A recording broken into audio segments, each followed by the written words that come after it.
आज हम उसी एक्सरसाइज 2.2 के क्वेश्चन नंबर 3 का, जिसका फर्स्ट पार्ट हमने लास्ट टाइम करा था, उसी का सेकंड पार्ट करेंगे।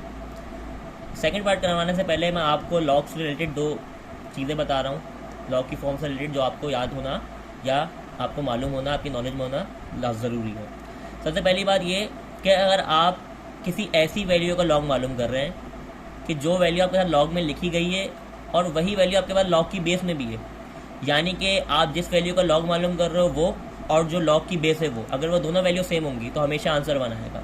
एग्जाम्पल, अगर फॉर एग्जाम्पल मैं लॉग मालूम कर रहा हूँ 2 का और जो मेरे पास लॉग है उसकी बेस भी क्या है, 2 है, तो इसका आंसर हमेशा क्या होगा, 1 होगा। पहली बात। दूसरी बात, अगर हम लॉग मालूम करते हैं 1 का किसी भी बेस से, आपके पास लॉग की बेस कुछ भी हो, लेकिन अगर आप लॉग मालूम कर रहे हो 1 का, तो आंसर हमेशा 0 आएगा। यानी कि लॉग जो होता है 1 का वो हमेशा होता है 0, और अगर लॉग की बेस और लॉग के साथ लिखी गई वैल्यू दोनों आपस में सेम हो तो आंसर हमेशा होगा 1। ये दोनों बातें आपने याद रखनी। तो हमारे पास ये जो सेकंड हमने बात लिखी है कि लॉग जो है 1 का किसी भी बेस के साथ 0 होगा। एग्जाम्पल ऐसा हो सकती है, अगर फॉर एग्जाम्पल मैं लॉग लिख लूँ और इसकी बेस फॉर एग्जाम्पल 2 है, बट लॉग मालूम मैं कर रहा हूँ 1 का, तो आंसर हमेशा क्या आएगा, 0। ऐसे अगर मैं लॉग लिखूँ, इसकी बेस लिखूँ 3, बट लॉग मालूम कर रहा हूँ 1 का, जब भी आंसर क्या होगा, 0। तो यानी कि लॉग की बेस कुछ भी हो, बट अगर लॉग हम फाइंड कर रहे हैं 1 का, तो आंसर हमेशा क्या होगा, हमारे पास 0 होगा। अब आते हैं अपने क्वेश्चन की तरफ। क्वेश्चन हमें गिवन है log of base A of 3 is equal to 1/2। अब यहाँ पर एक अननोन हमें वैल्यू गिवन है ए, हमने ये करनी है फाइंड कि यहाँ पर ए की जगह क्या वैल्यू आएगी।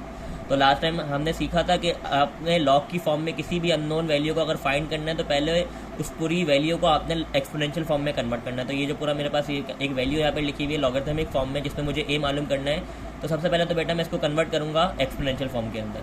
हमें पता है एक्सपोनेंशियल फॉर्म इसकी क्या बनेगी, ए बेस आ जाएगी, पावर आ जाएगी 1/2 इज इक्वल टू किस तरफ आ जाएगा 3।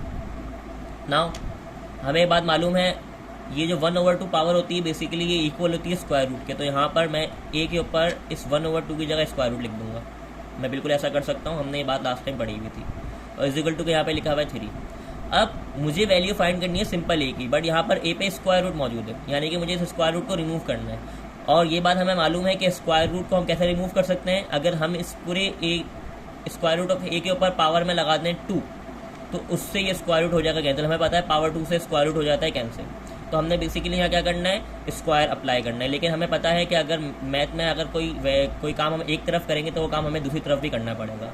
तो यहाँ पर मुझे चाहिए पावर 2, यानी कि मुझे स्क्वायर चाहिए, तो मुझे यहाँ पर भी स्क्वायर लगाना पड़ेगा। तो यहाँ पर हम क्या करेंगे, हम यहाँ पर लिखेंगे taking square on both sides, कि हम अपनी ये इस क्वेश्चन में दोनों साइड पे स्क्वायर अप्लाई करेंगे। तो यहाँ पे अंडर रूट ऑफ ए है, इसके ऊपर भी मैं स्क्वायर अप्लाई करूँगा। आपको पता है स्क्वायर किसे कहते हैं, इस एक्सपोनेंट 2 का हम स्क्वायर कहते हैं। और ये स्क्वायर हम 3 के ऊपर भी अप्लाई करेंगे। स्क्वायर से स्क्वायर रूट हो जाता है कैंसिल, तो यहाँ स्क्वायर से स्क्वायर रूट कैंसिल, सिंपल ये हमारे पास आ गया। और यहाँ 3 का स्क्वायर हो जाता है हमारे पास 9। तो यहाँ पर हमारे पास ए की वैल्यू क्या आ गई, 9।